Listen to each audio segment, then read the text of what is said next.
Welcome to my home garage. So we have our Volkswagen Touareg, which we replaced front springs and shocks, and unfortunately this time I loosened the lower arms, which have a camber adjustment on them. So this is a DIY alignment plate from TMR Customs in Ontario, Canada. I just ordered them up. Let's see if this works. So first thing we're gonna do is take our toe measurement. So you can see there that it's 72 and 7/8. So we'll write that down. I already wrote it down, 72 and 7/8, and the opposite side, the inner, is 73 and 1/8, which is telling me that our wheel is turned in this way, okay? Which my alignment was off, my steering wheel was off. So it obviously isn't from my toe adjustment. So here's the next measurement we're gonna take. This isn't exact science, but it is gonna show you something. Because it's every time you adjust camber, it affects toe. So here's something else we can do to check it. Look, check our bubble there. Okay, take a look. So we have a positive camber right now. See, take a look. It's nice and flush.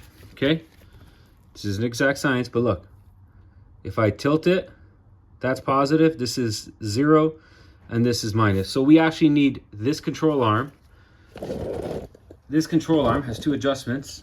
We need to push this control arm out until our bubble is in the middle. Once our bubble's in the middle, I would say that here's a better look. Let's take a look. Our bubble is out that way. So I'm going to loosen those 2 bolts there. One's there and one's there, and then they're eccentric bolts, and you can adjust the camber. So I'm going to do that now and get this bubble square. And let's take a look at the other side. And you'll see that this side is pretty good. You take a look. Look at our bubble, it's dead on in the middle. So our alignment might correct itself just by adjusting the camber back the way it was. Our steering wheel is perfectly straight right now. So let me adjust those 2 bolts and then we'll be right back. Okay guys, so I adjusted my bolts, my eccentric bolts, so that makes that control arm go in and out, but it also affects toe. Take a look. Now we got 73 and 1/16.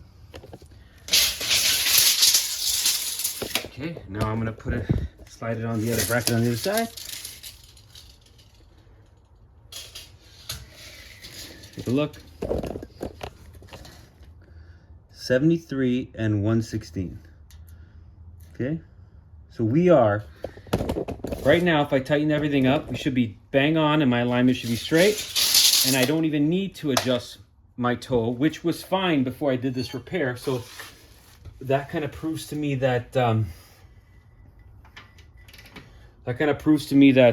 camber that I messed up is the reason why the alignment was off. So let me tighten everything up. Okay, all of our bolts are tight.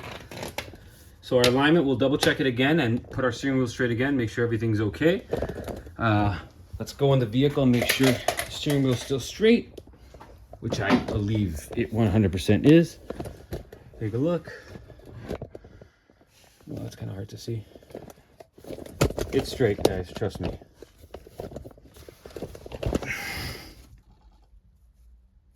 There, perfectly straight.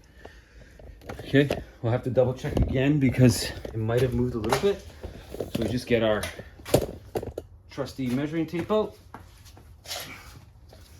And we just slide it onto the other side and just make sure we're within a reasonable amount. 73 and 1/8. And even if it is slightly out, we can just adjust the toe slightly. We don't need to. Oops. Okay, hold on. 73 and 1/8. Yeah, I wouldn't touch this at all. It looks pretty bang on. So let me show you what I got going on. So here's my plates. So they have multiple torque patterns, so you just find the one that fits. Unfortunately, I have a caliper that's in the way, so that's a pretty simple solution. I just loosen the caliper bolt on the bottom of the bracket, and slid the bracket up. The car's off anyways, it doesn't matter. That way my bracket clears. I got them both level.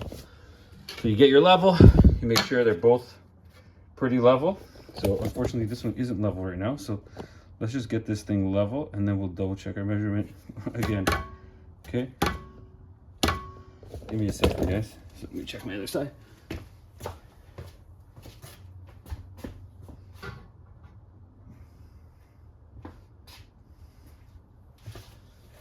You gotta remember, both wheels are gonna want to spin, so I just jammed something in the rotor.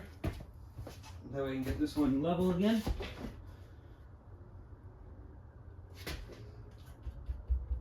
Okay, now everything's perfectly bang on 100% level once again. Once again, we'll check our measurement. All right.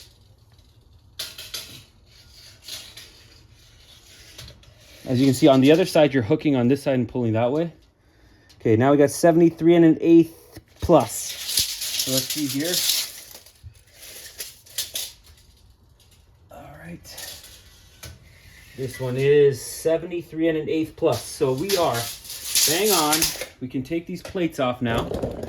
Both our measurements are perfectly perfect. There's no issue at all. These will work on multiple vehicles.